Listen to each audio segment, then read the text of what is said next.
எதுக்கு நான் பேண்டனை ஏற்றி நின்றுங்கிறேன்னா இங்கே வந்து பாருங்களேன்.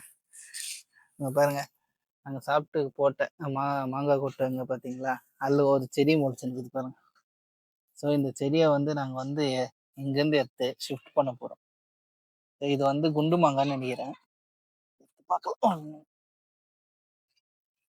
ஸோ நான் வந்து ஸ்கூலுக்கு போகும்போதெல்லாம் மாங்காய் செடி எங்கேயாவது ரோட்ல வந்துச்சுன்னா நான் வந்து எடுத்துன்னு போயிடுவேன். வீட்டுக்கு எடுத்துன்னு போயிட்டு ஒரு தொட்டியில நடுவேன்.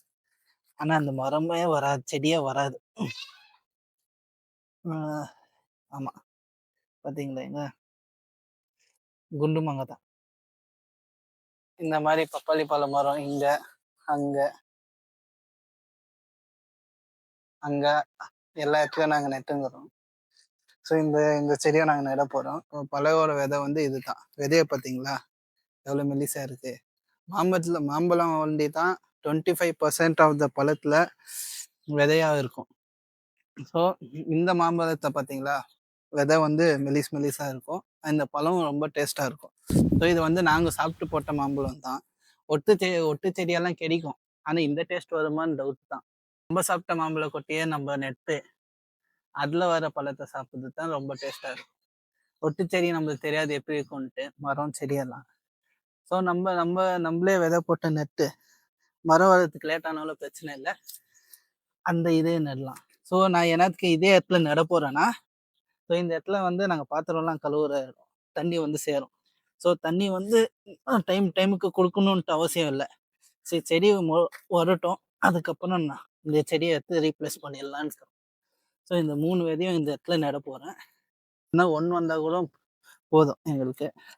ஸோ அந்த செடியெல்லாம் மண்ணு போட்டு முடியும். ஸோ எங்களது வந்து களிமண் காடு, மண் இப்படி தான் இருக்கும். 3 விதையும் செட் பண்ணிட்டேன். செடி மொழிகுதான்னு பார்க்கலாம். மொழிச்சிச்சுன்னா அது ஒரு ஷார்ட்ஸாக நான் போடுறேன்.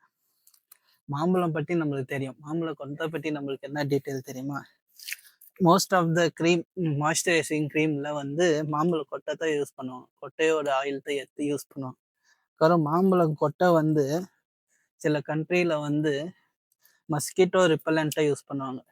இந்த சாக்கடையிலலாம் கொசு புழு வைக்கிறது தெரியுங்களா, அந்த சாக்கடையில் வந்து இந்த மாம்பழம் கொட்டையில் பண்ணுற மஸ்கிட்டோ இது வந்து ஊற்றி விட்டுருவாங்க. அந்த தண்ணி எதுனா ஆடு மாடு குடிச்சாலுமே அதுங்களுக்கும் எதுவும் ஆகாதுன்ட்டு தான் அந்த ஒரு இதை யூஸ் பண்ணுறாங்க. தோண்டிட்டேன். இந்த செடியை வந்து எனக்கு தேவையான இடத்துல வந்து நெட்டேன். ஸோ எனக்கு இந்த இடத்துல நெட்டால் எனக்கு யூஸ்.